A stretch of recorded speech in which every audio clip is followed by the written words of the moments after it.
नमस्कार मंडळी, स्वागत आहे तुमचं आणखीन एका झणझणीत चमचमीत रेसिपीमध्ये। आज बनवतोय माझ्या गावाकडील पद्धतीने मटण रस्सा, तेही एकदम गावरान पद्धतीने। काहीही जास्त साहित्य लागत नाही। आपल्या घरात असणाऱ्या साहित्यात एकदम मस्त कालवण बनवूया मटणाचं आणि मटण सुक्कं फ्राय। सोप्या रेसिपी आहेत, लगेचच बनवायला सुरुवात करूया। व्हिडिओ शेवटपर्यंत नक्की पहा, बघूनच कोणाच्याही तोंडाला पाणी सुटेल असं हे कालवण आणि सुक्कं फ्राय तयार होतं। तर चला रेसिपी बनवायला सुरुवात करू। सगळ्यात अगोदर आपल्याला मटण स्वच्छ साफ करून घ्यायचे आणि त्यामध्ये 1 चमचा आलं लसूणची पेस्ट, पाव चमचा हळद टाकून मॅरिनेट करून ठेवायचे। यामध्ये मी मीठ टाकलेलं नाही आहे, फक्त मॅरिनेट करून 10 मिनिट ठेवायचं, खूप छान चव येते। तरी हे बाजूला ठेवून घेऊया। तर थोडीशी चरबी होती, त्याचे असे मी काप करून घेतलेत आणि स्वच्छ धुवून पण घेतलेत, तर हे सुद्धा आपण बाजूला ठेवूया। आता मटण शिजायला टाकण्यासाठी आपल्याला कांदा पाहिजे, तर 2 मोठे कांदे बारीक चिरून घेतलेत। तर हे पहा, असे कांदे आपल्याला बारीक चिरून घ्यायचे आहेत आणि हे वाटण्यासाठी मोठा एक कांदा उभा चिरून घेतला, ते मी पुढे सांगेनच तुम्हाला। सगळ्यात अगोदर आपण हा बारीक चिरून घेतलेला कांदा वापरून मटण शिजायला टाकूया। कुकरमध्ये 2 पळी तेल टाकून घेतले। तेल गरम झालं की त्यामध्ये 1 तेजपत्त्याचं पान तोडून टाकायचं आणि थोडासा दालचिनीचा तुकडा टाकायचा। ह्याच्याऐवजी दुसरे खडे मसाले 1-2 वापरले तरी चालेल। आता जो आपण बारीक चिरून घेतलेला कांदा आहे, तो तेलामध्ये टाकून घेऊया आणि थोड्या वेळ कांदा चांगला परतवून घेऊया।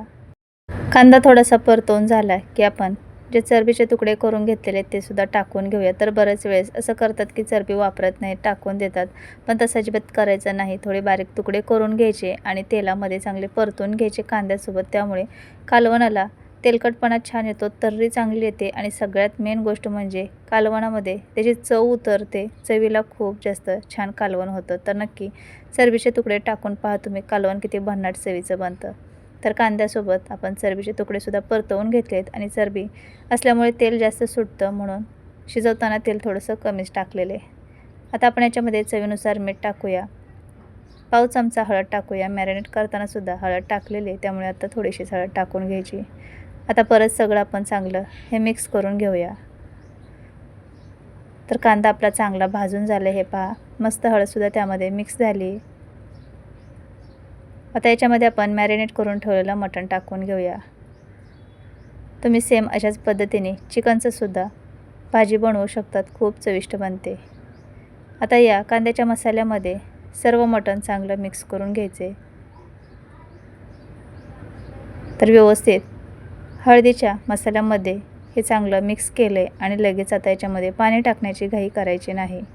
आता आपल्याला गॅस कमी करून कमी गॅसवरच याला थोडा वेळ अशीच वाफ काढायची। कुकरवरती झाकण ठेवायचे आणि याला एक वाफ काढून घ्यायची थोड्या वेळासाठी। त्यामुळे काय होतं की मटणाला अंगचं पाणी सुटतं आणि मटणाचं कालवण चांगलं बनतं। अंगचा रस्सा मटणाचा सुटला ना, तर कालवणाला खूप चांगली चव येते। त्यामुळे पाणी टाकण्याची घाई करायची नाही, एक वाफ काढून घ्यायची। तर साईडलाच पाणीसुद्धा गरम करण्यासाठी ठेवायचे आपल्याला मटण शिजत टाकण्यासाठी। तर पाहू शकतात, अगदी 3-4 मिनटात मस्त मटणाला पाणी सुटलेले। हळद मीठ असल्यामुळे मटणाला अंगचं पाणी असं सुटतं। तर परत एकदा हे व्यवस्थित चांगलं मिक्स करून घेऊया। तर तुम्हाला दिसत असेल, आपण याच्यामध्ये अजिबात पाणी टाकलं नव्हतं, तरीसुद्धा मस्त याला पाणी सुटले आणि हे पहा, असं मटणाला पाणी सुटलेले। आता आपण वाफ काढून घेतली, सगळं चांगलं मिक्स करून घेतले। आता याच्यामध्ये आपल्याला पाणी टाकायचे। पाणी टाकताना नेहमी पाणी गरमच टाकायचं, गार पाणी साधं अजिबात टाकायचं नाही। त्यामुळे काय होतं, साधं पाणी टाकलं की मटणाची चव सगळी बिघडून जाते आणि मटण तेवढं टेस्टी बनत नाही। त्यामुळे नेहमी गरमच पाणी टाकायचे।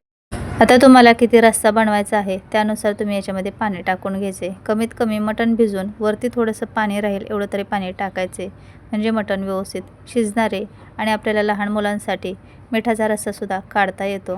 तर मलासुद्धा इथे लहान मुलांसाठी मिठाचा रस्सा काढायचा आहे, त्यामुळे मी एवढं पाणी टाकून घेतले। आता कुकरला झाकण लावूया आणि 3 शिट्ट्यांमध्ये मस्त असं मटण मऊ शिजलं जातं। तर मोठ्या गॅसवर 3 शिट्ट्या करून घेऊया। तोपर्यंत आपण मसाल्याची तयारी करूया। तर इथे 15 ते 16 लसूण पाकळ्या, थोडा अद्रकचा तुकडा आणि 2 मिडियम आकाराचे कांदे असे उभे चिरून घेतलेत।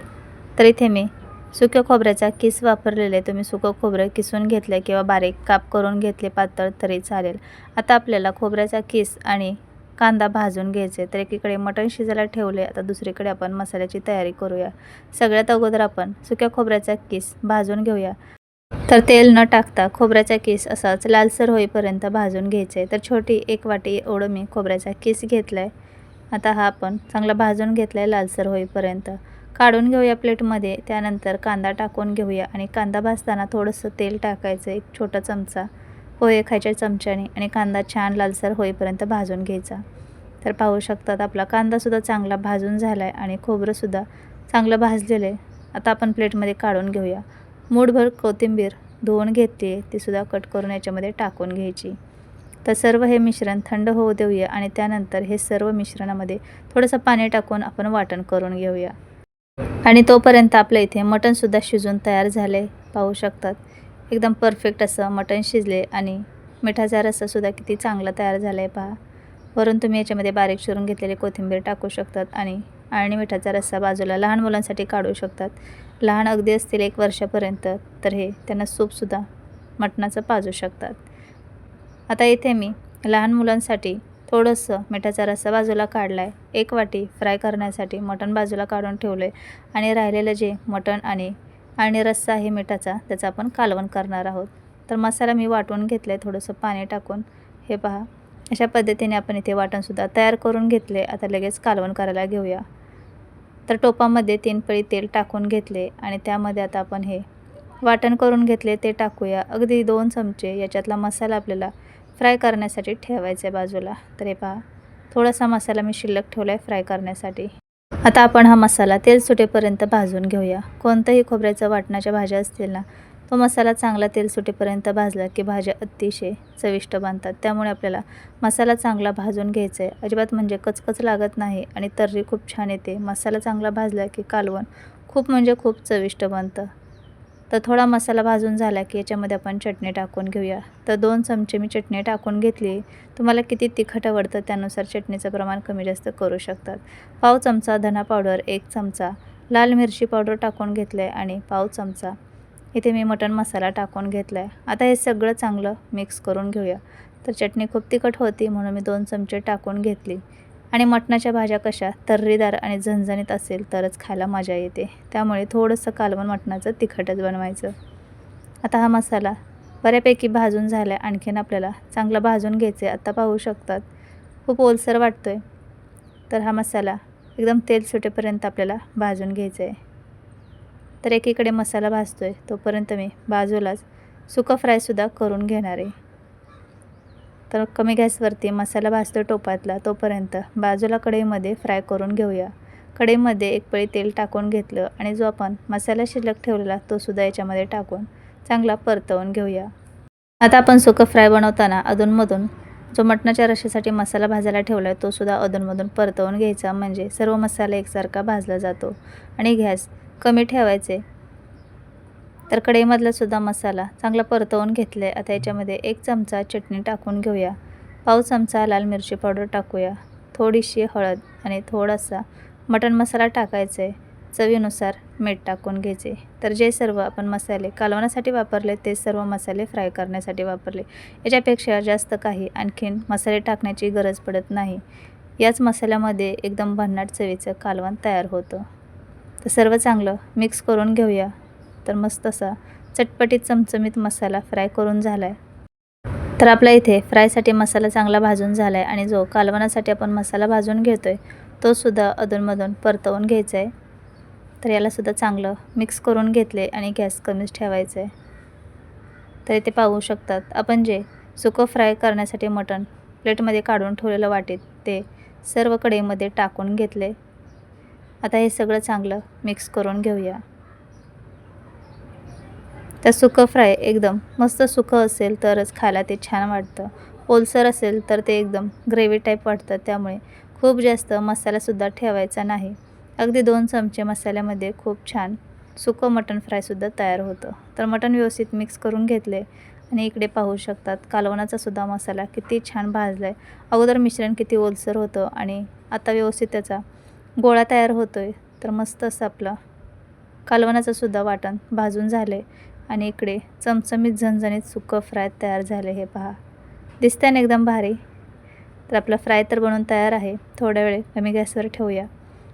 आणि इकडे कालवणाचा मसाला चांगला भाजून झाला आहे. त्यामध्ये मिक्सरच्या भांड्यामध्ये थोडंसं पाणी टाकून ते मी पाणी बाउलमध्ये काढून घेतले. त्यातलंच थोडंसं पाणी टाकून घेऊया मसाल्यामध्ये आणि मिक्स करूया. मिक्सरच्या भांड्याला थोडंसं वाटण राहिलेलं तर त्यातच ते मी मिक्स करून विसळून टाकलेले पाणी. आता तुम्हाला किती रस्सा बनवायचा आहे ना, त्यानुसार साईडला पाणीसुद्धा कालवण्यासाठी गरम करून ठेवायचे. तर बारीक चिरून घेतलेली कोथिंबीर फ्राय मसाल्यामध्ये टाकून घेतली, जे आपण मटणचं सुकं फ्राय बनवलेलं त्यामध्ये. आता आपला कालवणाचा मसाला एकदम भारी भाजून झाला आहे. याच्यामध्ये कुकरमधलं सर्व मिठाचा रस्सा आणि मटण टाकून घेऊया.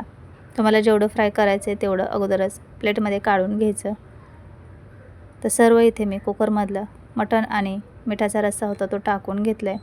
कुकरमध्ये थोडंसं पाणी टाकून विसळून ते टाकून घ्यायचे आणि कुकरमध्ये थोडेसे हाडकांचे तुकडे शिल्लक राहतात तळाशी, तर थोडंसं लक्ष देऊन ते हाडकांचे तुकडे बाजूला काढून त्यामध्ये नंतर पाणी टाकून कालवणामध्ये टाकून घ्यायचे पाणी. तर आता सगळं हे तळापासून व्यवस्थित मिक्स करून घेऊया. आता तुम्हाला किती रस्सा बनवायचा आहे त्यानुसार साईडला पाणीसुद्धा गरम करून घ्यायचे. तर मटण मस्त फ्राय झालं आहे ते मी बाजूला ठेवते आणि दिसायलाच एवढं भारी दिसते, तर चवीला तर एकच नंबर झालेलं आहे. आता साईडला मी गरम पाणी करून घेतले ते याच्यामध्ये टाकून घेते. आणि आमच्या घरामध्ये सर्वांनाच मटणाचं कालवण भाकरी चपातीमध्ये चुरून खायला आवडतं आणि घट्ट कालवण कोणाला दाटसर आवडत नाही. त्यामुळे मी पातळच इथे मटणाचं कालवण बनवले. चवीनुसार मीठ टाकून घेऊया आणि कमी गॅसवरती 3-4 मिनिट चांगली दणकून एक उकळी आणूया. कमी गॅसवरच कालवण उकळवून घ्यायचे आणि हळूहळू पाहू शकतात किती भारी याला तर्री येते. हे पहा, मस्त तवंग आला आहे.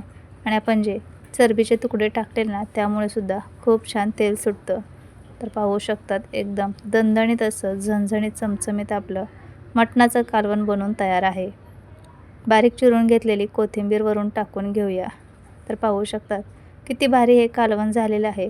आणि घरात असणाऱ्या साहित्यामध्येच आपण कमी मसाल्यात कमी साहित्यात हे कालवण बनवून घेतले. हा व्हिडिओ मटणाच्या कालवणाचा संडेला शूट करून ठेवलेला. तर कशी वाटली तुम्हाला गावरान पद्धतीचे मटणाचे कालवण आणि मटण सुकं फ्राय नक्की कमेंटमध्ये सांगा. आपलं कालवण इथे बनवून तयार झाले. प्लेटमध्ये काढून घेऊया. तर पाहू शकता दिसतंय ना एकदम भारी. तर थोडी जरी रेसिपी तुम्हाला आवडली असेल तर नक्की एक लाईक करा आणि असेच आणखी नवनवीन व्हिडिओ पाहण्यासाठी चॅनलला सबस्क्राईब, लाईक, कमेंट, शेअर करा. शेजारी असणाऱ्या बेल आयकॉनवरसुद्धा क्लिक करा. त्यामुळे काय होईल की तुम्हाला रोजच्या रोज व्हिडिओचं नोटिफिकेशन मिळेल आणि तुम्ही कोणतीच रेसिपी मिस करणार नाही. सबस्क्राईब करणं हे अगदी फ्री आहे.